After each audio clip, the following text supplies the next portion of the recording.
여러분, 오늘 아침 무엇을 드셨나요? 혹시 당뇨에 좋다는 현미밥이나 통곡물빵을 드시고 안심하셨나요? 그런데 이상합니다. 병원에서 시키는 대로 남들이 좋다는 대로 챙겨 먹었는데 왜 식후 혈당은 떨어지지 않고 몸은 점점 더 무겁게만 느껴질까요? 우리는 배신감을 느낍니다. 열심히 노력했는데 결과가 따르지 않을 때 그 좌절감, 저도 잘 알고 있습니다. 하지만 그건 여러분의 의지가 약해서가 아닙니다. 애초에 우리가 믿고 있었던 건강한 식단의 기준이 내 몸과는 맞지 않았을 수도 있습니다. 오늘 우리는 그 불편한 진실을 마주하려 합니다. 당신이 매일 먹는 그 착한 음식이 실은 당신의 혈관을 조용히 공격하고 있었다면 어떡하시겠습니까? 대사증후군은 소리 없이 찾아옵니다. 뚜렷한 통증도 없고 당장 쓰러지지도 않죠. 그래서 우리는 조금 높긴 하지만 괜찮아 라며 자신을 위로합니다. 의사 선생님도 아직 약 먹을 단계는 아니니 운동 좀 하세요 라고만 합니다. 하지만 우리 몸 안에서는 이미 전쟁이 시작되었습니다. 혈액 속에 넘쳐나는 포도당은 마치 설탕에 절인 끈적한 시럽처럼 혈관을 타고 흐르며 눈의 미세한 혈관부터 발끝의 신경, 그리고 콩팥의 거름망까지 서서히 하지만 확실하게 망가뜨리고 있습니다. 지금 이 순간에도 당신의 췌장은 비명을 지르며 인슐린을 짜내고 있을지 모릅니다. 이 침묵을 깨야 합니다. 나 아는 분이 공복 혈당 126 혹은 식후 2시간 혈당 200이라는 당뇨 진단 기준만 생각합니다. 하지만 제니룰의 블러드 슈가 105는 충격적인 사실을 지적합니다. 우리 몸의 장기 손상은 의학적 진단 기준보다 훨씬 낮은 수치에서 이미 시작된다는 것입니다. 그 위험한 경계선은 바로 식후 1시간 혈당 140mg/dL, 즉 7.8mmol/L입니다. 연구에 따르면 이 수치를 넘어서는 순간부터 우리 몸의 베타세포는 타격을 입고 신경 손상의 위험이 급격히 증가합니다. 그런데도 많은 가이드라인은 여전히 느슨한 기준을 제시하고 있습니다. 당신의 목표는 당뇨 환자치고는 괜찮은 수치가 되어서는 안 됩니다. 완벽하게 정상적인 수치여야 합니다. 우리는 탄수화물을 에너지원이라고 배웠습니다. 하지만 대사증후군이 있는 우리에게 탄수화물은 에너지가 아니라 독소에 가깝습니다.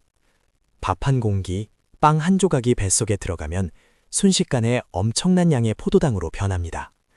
정상적인 사람이라면 인슐린이 나와서 이 포도당을 세포문을 열어 넣어주겠지만 우리는 그 문이 고장난 상태입니다. 이것이 바로 인슐린 저항성입니다. 문은 열리지 않는데 포도당은 계속 문을 두드립니다.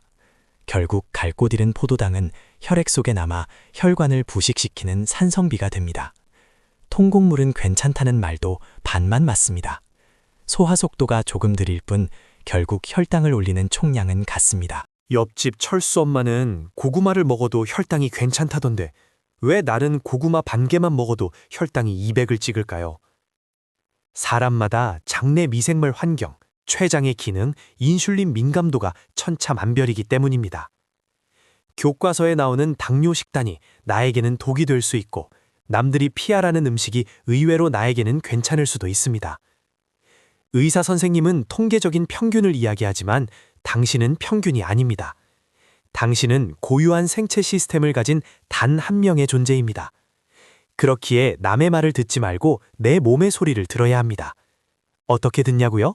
바로 혈당 측정기가 그 통역사입니다. 이 책의 핵심 메시지는 단 한 문장으로 요약됩니다.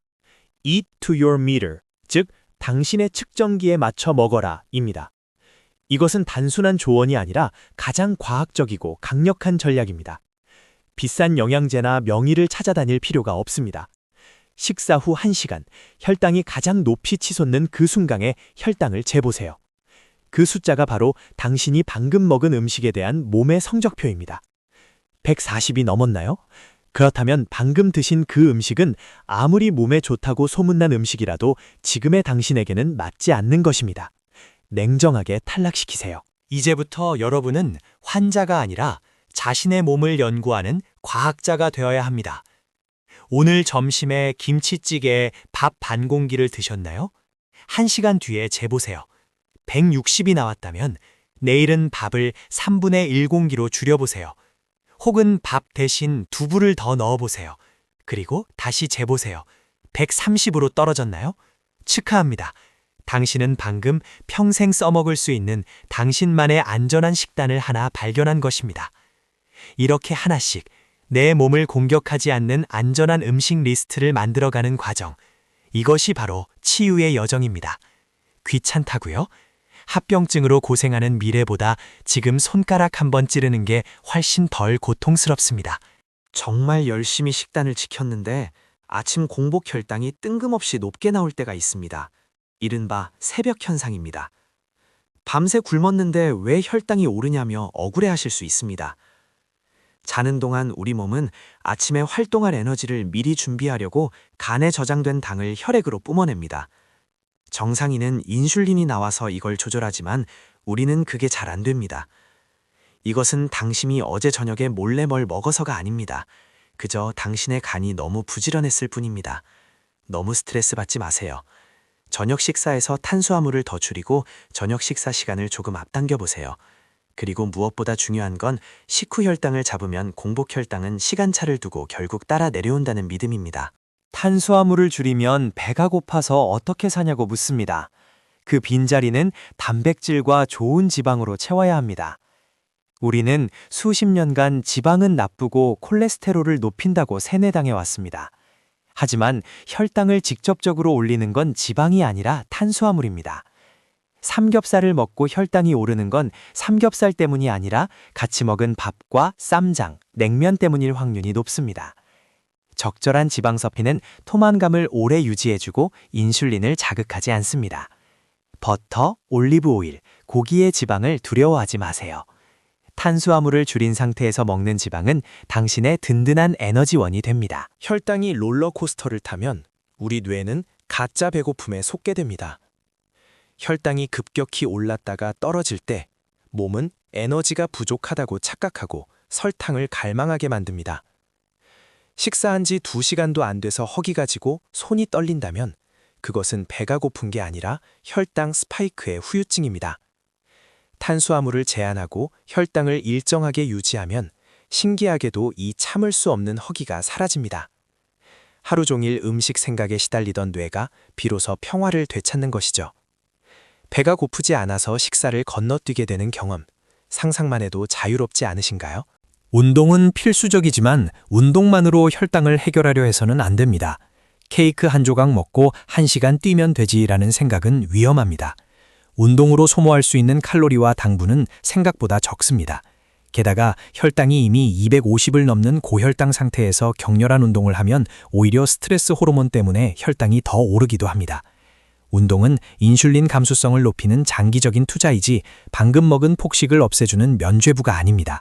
식배이 80, 운동이 20입니다. 식후 15분 정도의 가벼운 산책이 격렬한 달리기보다 혈당 스파이크를 막는 데 훨씬 효과적일 수 있습니다. 약을 먹는다고 안심하지 마세요.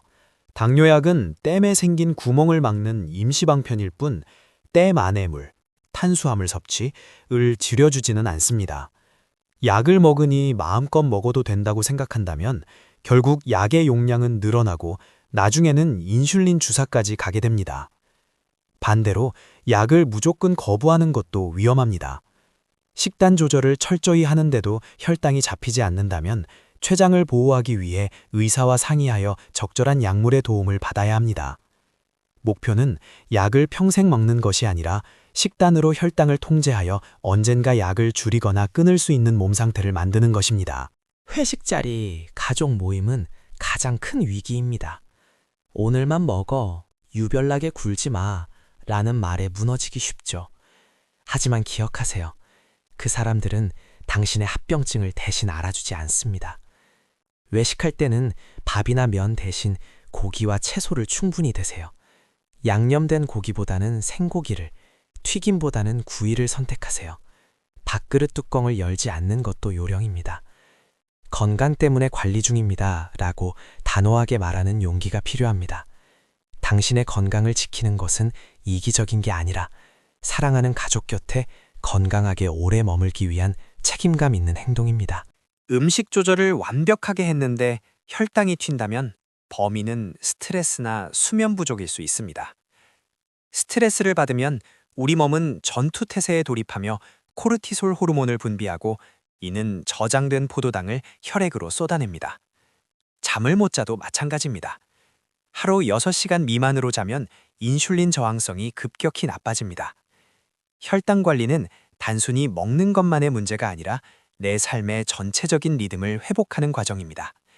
충분히 자고 마음을 편안하게 먹는 것, 그것이 때로는 밥 한 숟가락 덜 먹는 것보다 더 강력한 치료제가 됩니다. 이 과정은 단거리 달리기가 아니라 평생 지속해야 하는 마라톤입니다. 어느 날은 실수로 과식할 수도 있고 운동을 못할 수도 있습니다. 그때 자책하며 모든 걸 포기하지 마세요. 한 번의 고혈당이 인생을 망치지 않습니다. 중요한 건 다시 돌아오는 탄성입니다. 다음 식사 때 다시 조절하면 됩니다. 완벽주의는 오히려 독이 됩니다. 느슨하지만 코마중. 오늘보다 내일 조금 더 건강한 선택을 하겠다는 마음가짐이면 충분합니다. 넘어진 자리에서 다시 신발끈을 묶고 걸어가세요. 병원에서 3개월 평균 혈당인 당화혈색소가 정상이라고 해서 안심하면 안 됩니다. 평균은 함정일 수 있습니다. 혈당이 60과 200을 오르락내리락 하는 사람과 100과 120 사이를 유지하는 사람의 평균은 같을 수 있습니다. 하지만 혈관이 망가지는 건 전자입니다. 변동폭이 클수록 산화 스트레스가 커집니다. 우리의 목표는 당화혈색소 수치를 낮추는 것뿐만 아니라 식후 혈당 피크를 깎아내려 혈당 그래프를 잔잔한 호수처럼 만드는 것입니다.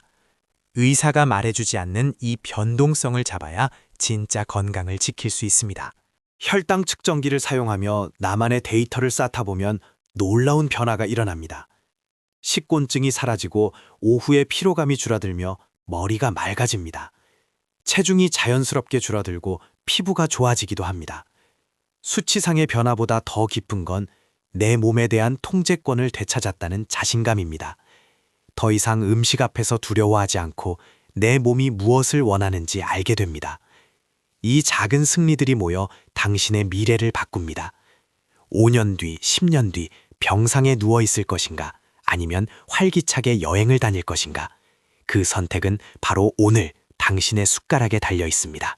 제니룰은 말합니다. 당뇨는 진행성 질환이라고들 하지만 관리를 잘하면 진행을 멈추거나 늦출 수 있다고요. 심지어 많은 분이 약을 끊고 정상인과 다름없는 생활을 유지하고 있습니다. 췌장이 완전히 망가지기 전이라면 기회는 있습니다. 지금이 가장 빠른 때입니다. 늦었다고 생각하는 순간 당신의 몸은 회복을 기다리고 있습니다. 당신의 몸은 당신이 생각하는 것보다 훨씬 더 강한 치유력을 가지고 있습니다. 단지 올바른 환경, 즉 저탄수화물이라는 환경만 만들어주면 됩니다. 오늘 이야기를 정리해봅니다. 첫째, 식후 1시간 혈당 140을 사수하세요. 이것이 당신의 안전벨트입니다. 둘째, 이 뒤어 미터.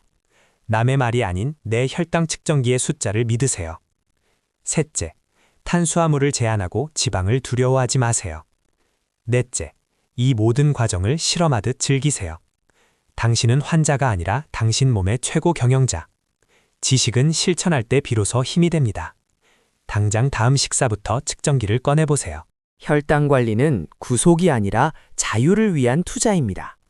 맛있는 음식을 포기하는 것이 아니라 건강한 삶을 선택하는 것입니다. 오늘 내용이 도움이 되셨다면 구독과 좋아요를 눌러주시고 지금 당장 실천할 작은 목표 하나를 댓글로 남겨주세요. 건강한 혈당으로 되찾을 여러분의 활기찬 내일을 응원합니다. 감사합니다.